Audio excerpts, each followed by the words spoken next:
Ngayong araw mga guys, nag-e-ensayo na naman itong mga player na mahal kong binangonan. Parang wala silang mga kapaguran. Hindi pa nga din sila nagpapahinga pagkatapos nilang manalo dun sa Angono ng quarterfinals. Wala pa nga daw silang karapatan na magpahinga dahil kakalabanin pa nga nila sa Sabado ang Montalban sa semifinals knockout game. Kaya bawal talaga sila mapagod kasi hindi pa tapos yung mission nila na makuha yung back-to-back champion ng Rizal Intertown. Kaya dapat lagi silang preparado. Pero ako, isa lang ang masasabi ko. Ayako na pagod na ako masaktan sa paulit-ulit na dahilan. Aray ko po. Buti na lang nandito lagi si Prime Didik para pasayahin ako. Basta kailangan nyo manalo sa semifinals at makuha nyo yung back-to-back champion. Dahil grabe na talaga yung sakripisyo natin dito, sa tutuusin lang. Kasi wala naman akong sahod dito, pero ginagawa ko pa din yung mga ganitong bagay. Bayani yarn. Kaya kung wala kayong ginagawa ay samahan nyo muna kami dito sa aming trip. Let's go!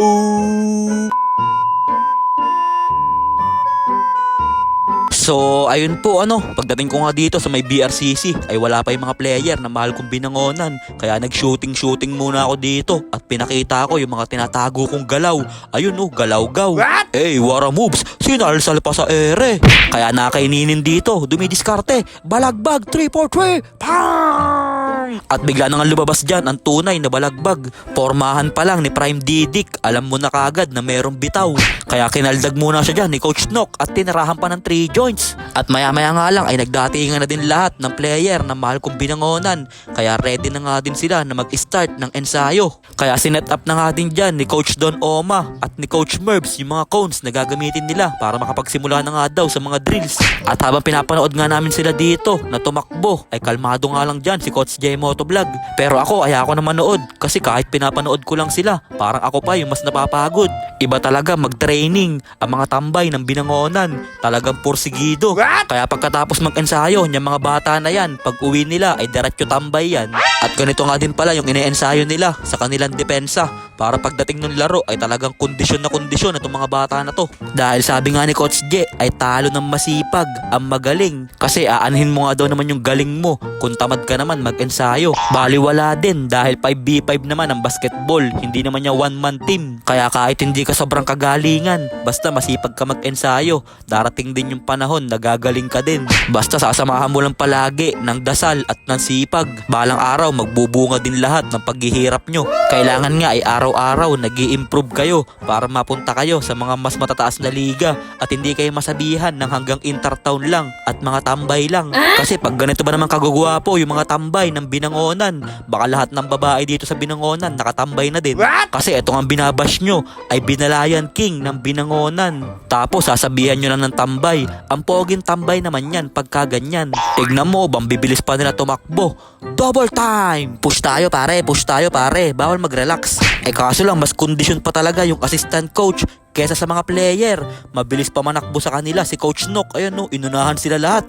Kaso lang tumutukod na sila dito. Pagod na ata sila. Wala pa naman silang ginagawa. Sabay nakita ko pa si Daddy Beans humihinga na sa mata. Si Kondisyon naman at si Bayaw gusto na daw nila matulog sa bahay nila. Uuwi na daw sila. Pero si Prime Didik kahit mag-isa lang tumatakbo pa din siya. Ganyan nga pala kasipag mag-ensayo ang best point guard ng binangonan. Kaya hindi na kayo magtataka kung bakit ba sa sarap nila panoorin pag naglalaro na sila. Dahil lahat nga ng ginagawa nila sa hard court ay pinaghihirapan muna nila yun dito sa ensayo. Kaya kung sasabihan nyo sila na puro tsamba lang yung panalo, walang ganun.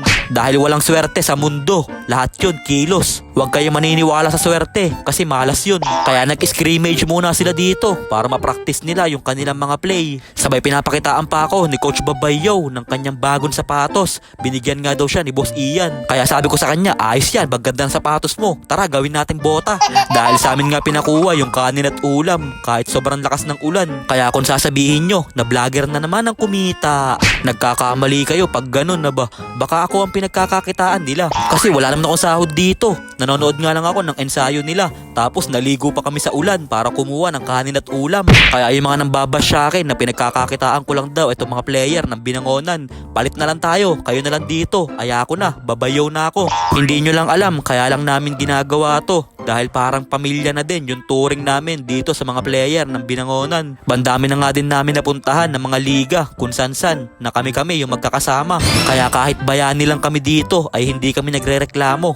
Kaya sa mga nambabash sa akin dyan, palit na lang tayo kayo na dito, palitan nyo na ako. Kasi wala naman ako napapala sa kanila, puro lang sakripisyo. Tapos sasabihin nyo, pinagkakakitaan ko pa itong mga player. Wala nga makita, lagi nga abonado.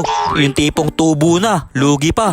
Buti na lang mayroong food trip na adobo. Kaya pumood trip na nga lang kami dito sa may BRCC para medyo mawala naman yung bad trip ko. Dahil baka mabigyan ko na ng isa, si Uncle Joe. At may nagsiswimming pa nga dun sa kabilang cottage. Kaya pag nabitin kayo sa ulam, hingi lang kayo sa kanila ng ulam. Madami daw silang ulam. Sabay nakita ko pa nga dito, si Kuya Kali at si Kuya Sam. Gusto pa nga daw nila mag-swimming. Pero sabi sa kanila ni Coach J, bawal kayo mag-swimming. Sinisipon na nga tayo eh. Kaya pagkatapos namin pumood trip, ay umuwi na nga din kami na para mga basang sisiw. Hinubad ko na nga din yung sapatos ko kasi basang-basa na ako ng ulan. At shoutout daw muna kala Kuya na nasa tricycle. Kaya yun lang mga guys, maraming salamat nga po pala sa walang sawang pagsuporta at sa palaging panonood. I-follow nyo na si Ninin Vlogs para sa mga susunod pang vlogs. Mag-ingat po kayo palagi. Bye bye yo!